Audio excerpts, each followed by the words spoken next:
Hi guys, you're most welcome to your channel. This is Ashif Ali. बच्चों, आज की class में हम करेंगे क्वेश्चन नंबर 95 जो कि आपके सामने है।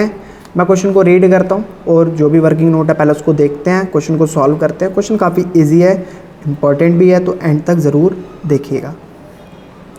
जैन, सैम, टिम 3 पार्टनर हैं एक फर्म के अंदर जिनका प्रॉफिट बताया गया है 1,20,000 रुपये, जो कि इन्होंने डिस्ट्रीब्यूट आपस में बांट लिया equally without giving effect to the following term of the partnership deed, और बिना जो भी एडजस्टमेंट नीचे दे रखी है ना उसको करे। तो सैम को गारंटी मिली थी फर्म से वुड अर्न अ प्रॉफिट, कम से कम 1,35,000 रुपये आपका प्रॉफिट होगा, और कोई भी शॉर्टफॉल होता है तो उसको मीट करा जाएगा। प्रॉफिट जो भी है वो बताया गया है 2 to 1। You are required to pass the necessary journal entry to rectify the error in accounting. बच्चों, इसमें तो बस जर्नल एंट्री करनी है और तो कुछ है भी नहीं, ठीक है। तो वर्किंग नोट में ऐसा कुछ खास बनना भी नहीं है।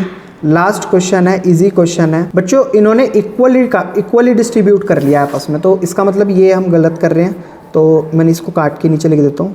तो जैन ने जब 1,20,000 को इक्वली डिस्ट्रीब्यूट करा तो इट मीन्स मल्टीप्लाई बाय 1/3, और ये आ गया 3 4 जा 12, तो 40,000 ये हो गया, 40,000 ये हो गया, और 40,000 ये हो गया। तो तीनों पार्टनर्स का जो प्रॉफिट है जब इन्होंने डिस्ट्रीब्यूट कर लिया तो वो कितना आया, 40 40 40, ठीक है।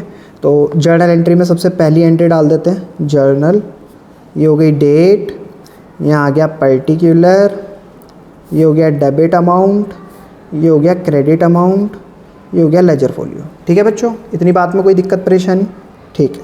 तो सबसे पहले बात करते हैं इनके प्रॉफिट की। तो जैन कैपिटल अकाउंट डेबिट, क्यों डेबिट कर रहे हैं? क्योंकि हम ये जो इन्होंने प्रॉफिट डिस्ट्रीब्यूट कर लिया है ना, ये वापस ले रहे हैं। और ये चीज़ मैंने आपको कहाँ सिखाई थी, पास्ट एडजस्टमेंट टेबल में। लेकिन अब हम पास्ट एडजस्टमेंट टेबल नहीं बना रहे, हम डायरेक्ट क्वेश्चन कर रहे हैं। तो सैम कैपिटल अकाउंट डेबिट, इससे भी वापस ले लेते हैं। और तीसरा पार्टनर है टिम्स कैपिटल अकाउंट डेबिट, इससे भी ले लेते हैं capital account debit. 2 P&L adjustment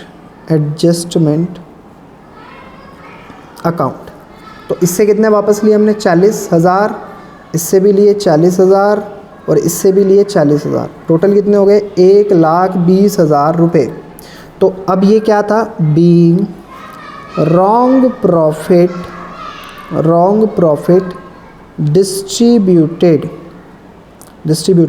reverse. जो भी प्रॉफिट इन्होंने गलत डिस्ट्रीब्यूट कर लिया था उसको हमने वापस ले लिया। अब यहाँ पर देखो बच्चों, बात क्या हुई थी, यहाँ पर ये बात हुई थी कि मिनिमम जो फर्म का प्रॉफिट होना चाहिए वो होना चाहिए 1,35,000 रुपये, लेकिन हुआ कितना, 1,20,000, जो इन्होंने पहले ही बांट लिया। तो इसका मतलब फर्म को कितने रुपए भी कम प्रॉफिट हुआ था, 15,000। भाई पूरा अगर 1,35,000 देखना है तो 15,000 रुपये और होना चाहिए था। तो अब इस 15,000 को कौन, इस गारंटी को कौन पूरा करेगा, सैम पूरा करेगा। क्यों पूरा करेगा, यहाँ पर क्वेश्चन में देखो बता रखा है, इन्होंने बोला है इन्होंने आपस में बांट लिए without giving effect to the following terms and the partnership. Sam ने गारंटी दी थी फर्म को कि 1,35,000 का प्रॉफिट हो गई होगा, तो इसीलिए सैम इस गारंटी को पूरा करेगा। तो सैम को कैपिटल में से हम कितने रुपए और डेबिट कर लेंगे और कहाँ डाल देंगे, P&L एडजस्टमेंट अकाउंट में डाल देंगे। कितने रुपए, 15,000 रुपये। तो यहाँ पर आ गया 15,000 रुपये।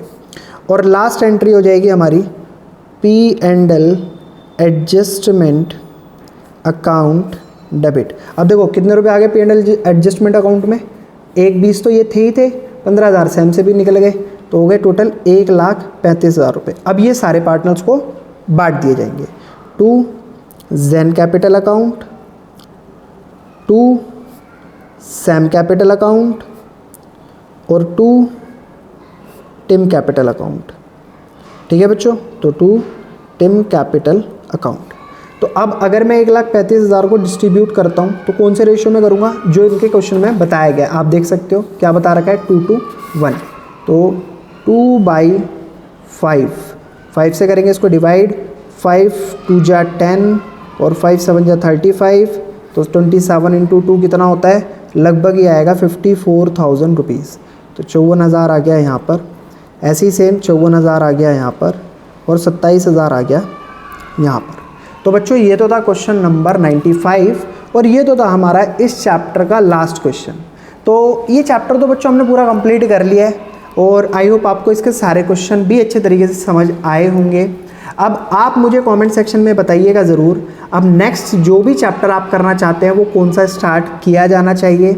मैं आप ही के कमेंट के अकॉर्डिंग नया चैप्टर शुरू कराऊंगा और उसके भी कॉन्सेप्चुअल और आपके जितनी भी प्रैक्टिकल प्रॉब्लम्स हैं सारी एक तरफ से कराता हुआ चलूँगा, आपको बिल्कुल भी दिक्कत नहीं आने दूंगा। मतलब बच्चों ये लगा लो आप कि अगर आपने सारी वीडियो सीरीज़ में देखी ना तो आपके हर चैप्टर की प्रिपरेशन इतनी ज़बरदस्त हो जाएगी, क्योंकि हर चैप्टर में जितने भी क्वेश्चन हैं उनके अंदर जितने भी कॉन्सेप्चुअल नए नए तरीके दिए हुए हैं वो सब आपको समझ आ जाएंगे। तो आपकी जो प्रिपरेशन है वो बहुत A1 तरीके से हो जाएगी। तो खैर बच्चों, फिर देखते हैं, कमेंट का इंतज़ार करते हैं आप लोगों की, आप क्या कौन सा चैप्टर कमेंट करते हो तो बताना ज़रूर, मैं वेट करूँगा। फिर मिलेंगे आपसे अगली वीडियो में अगले नए चैप्टर के साथ, तब तक के लिए धन्यवाद।